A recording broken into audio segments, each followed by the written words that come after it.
period that you guys have. Yeah, got it. Welcome, guys, to the investigation of nitrile rubber and date-bound fiber. Today, inshallah, we'll be going through the agenda of the day. We'll go first through an introduction, and then we'll state the objective that what we are doing, and we'll see the experimental setup and the results and conclusion, and finally we'll say some recommendation and the conclusion. First of all, let me introduce myself. My name is Noor Alghamdi.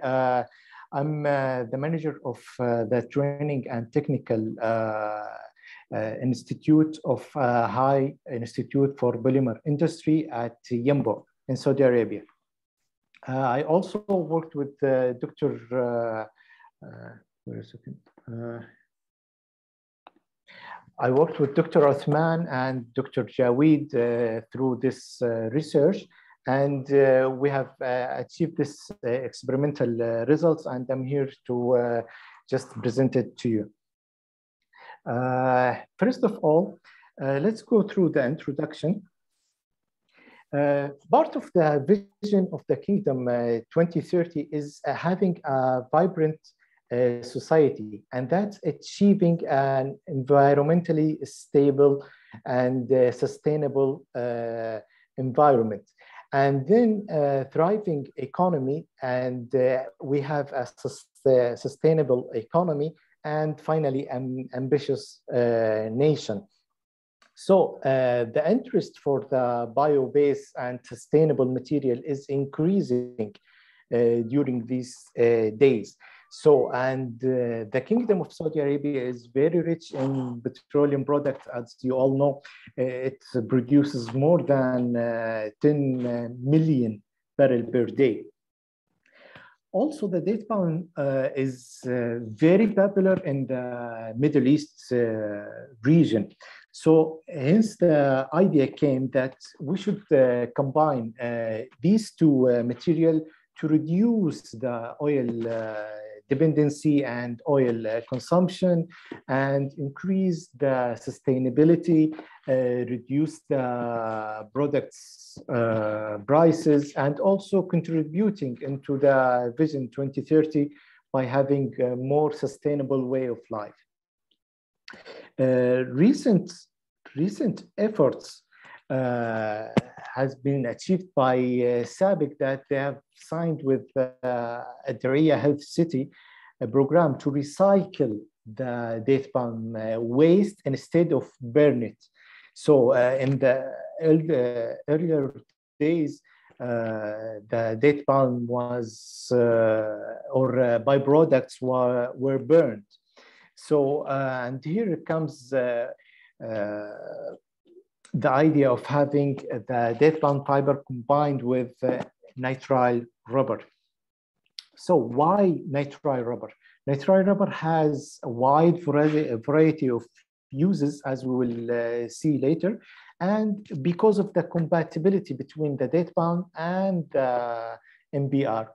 Because as you all know, date-bound fiber has, it's a hydrophilic material, whereas most of the elastomers are hydrophobic materials. So we'll discuss this in details later. So continuing on to this topic, let's first touch bases onto the date-bound fibers and discuss about it a little bit.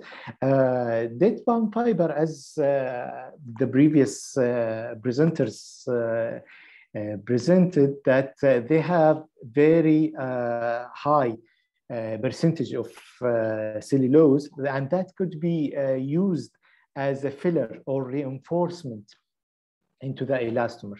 And because of because it has very good chemical and mechanical properties, and because of also the availability and the prices, these all are factors that affected the speed or the research that fueled these researches. As I said, in the past, all these parts of the pruning were all burned.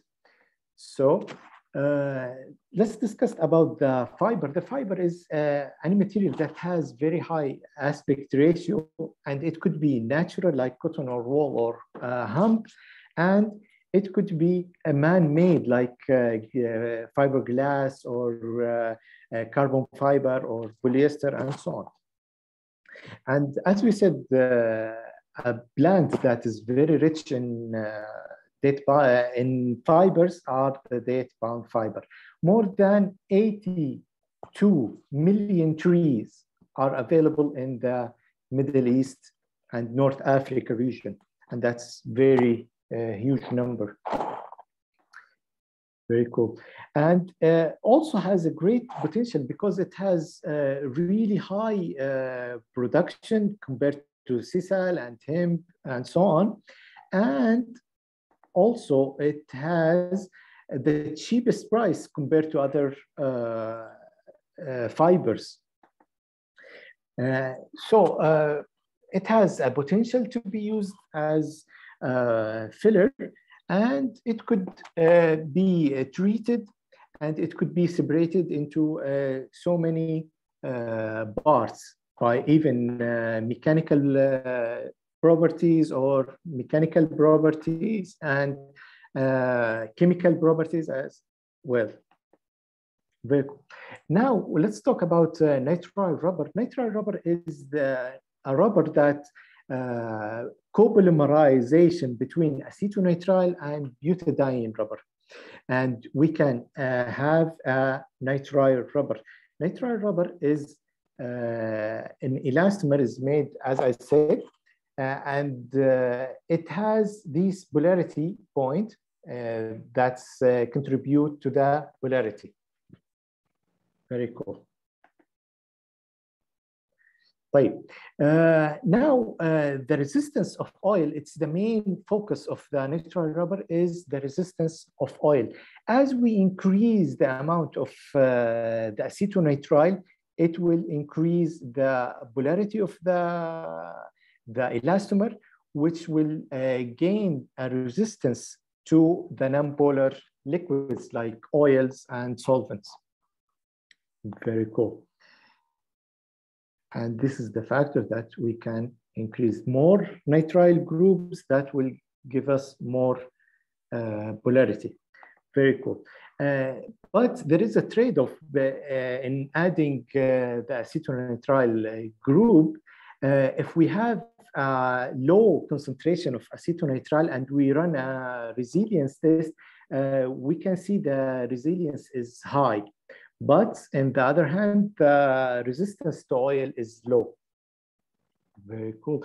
And if we do the same for medium acetonitrile and low acetonitrile, we can see a trend here that as we increase the concentration of the acetonitrile units, will reduce the resilience. Common uses of nitrile rubber, we can use it as hydraulic hoses, we can use it as O-rings, we can use it as conveyor belts and printer roller covers.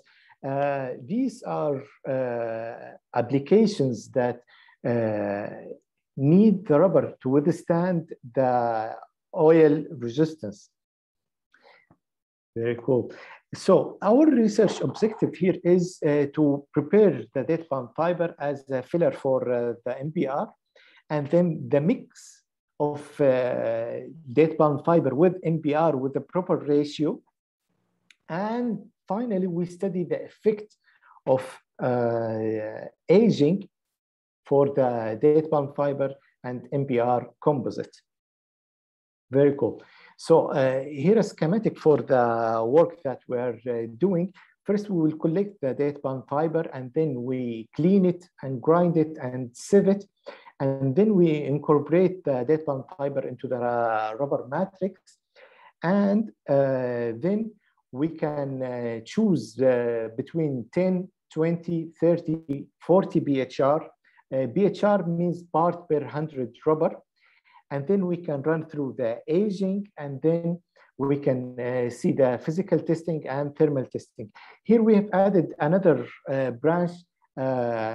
We see the best content, and then we treat it with NaOH, alkali treatment, and Silane treatment. And then we run the same test again as an aging and physical testing, and finally thermal testing. Very cool. Now we'll go through the experimental work. First of all, we collected the date palm fiber from Nujum at Al-Kharj region, and then we've grind it using a coffee grinder machine and sieve it to 200 micron. 200 micron. Very cool. And then we have run a particle size analyzer. All right, and then we treat the corrected amount for the solution in NaOH for around 24 hours at 70 degrees Celsius. Very cool. And then we washed and dry the fibers as shown. And here is the formulation that we have run. We've used, as we said, nitrile rubber, and we've added zinc oxide and stearic acid as an activators, and we have the date palm fiber, and we have carbon black compound as a reference point, and we have added aromatic oil, sulfur, 6-PBD, DBG, and finally the silane treatment. Very cool. Here are the calculations that we have run to find out the correct percentage, and that's our experimental working is also. Mixing has been done through a two-stage mixing through a Brabender, and then we continued our mixing through an open lab two-roll mill. And then we've run the cure characteristics for each compound using Gutford moving diameter. We'll see the results. And we've continued the curing through heated press compression molding at 160 degrees. And the sample were cut in dumbbell shape to run a tensile test. The tensile test was run onto the Alpha Technology tensile tester, and we've run a dynamic mechanical analyzer, and we've run a strain sweep test to see the compatibility between the fibers and the polymer matrix. Aging, we've run the age through an oven air oven and ozone chamber as well. For oil submerging, we submerged the samples in oil for 120 degrees for 24 hours. Very cool. And for the morphology, we've run scanning electron microscopy and FTIR. For thermal testing, we have run TGA and DSC as well. Let's go for the results. Finally, we reached the results. Here we can see the size analyzer. Just yes. Sorry to interrupt. Can you please wrap up in 5 minutes? Yes, exactly. Now, because here is the time, it says, okay. Now, let's go for the cure characteristics. Here we can see that in the cure characteristics, we can see that the treated fibers took very long time in curing because of the silane treatment has attracted the activators, which resulted in a slower curing. Here we can see that the maximum torque was achieved in the cure characteristics at 40 bhr. More importantly, here in the mechanical testing is the most important thing. As we can see, if we can compare the date-bound fiber to compound with carbon black or a gum, we can see that date-bound fiber did not give the enhancements that we were looking for. And the matter of fact, it degraded the properties more than we expected. Here we can see the effect of treatment. Here we can see in the orange is the treated. We see some increment of the tensile and improvement of the tensile properties.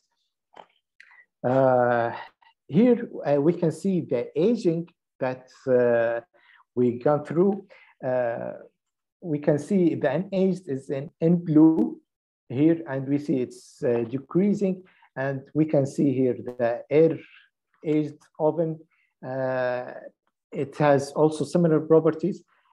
Ozone is also affected very greatly, but we can see here in the oil aging is suffered here through the adding the date-bound fiber because of the swelling of the date-bound fiber swelled after adding the oil. Very cool. Moving on, I'll go through the mechanical properties here because we're running out of time here. In DMA testing, we can see that the treated 40 BHR date-bound fiber has achieved the highest tan delta, which means it has a higher damping rate, which is good as a damper, and followed by 10 BHR, then carbon black, and then untreated 40, 30, 20, and then 10 BHR. Very cool. For the morphology and the SEM, here we in figure A, we can see the untreated 10 BHR, and this is all the fracture surface. We can see here is the most important thing is the treatment and untreated fiber. Here we can see that the pullout is evident is here, but here we can see some of the fiber has been sheared off that contributed to the load, and it carried some of the load there. I think I'm running out of time here, right, doctor?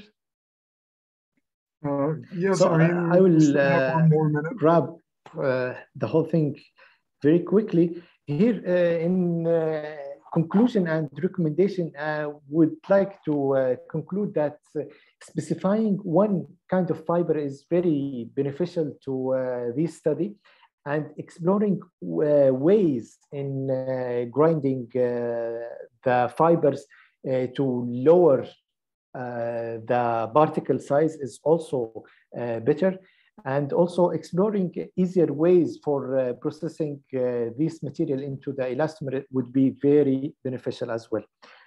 In this way, I'll conclude the presentation. Thank you, guys. And if you have any questions, please do ask.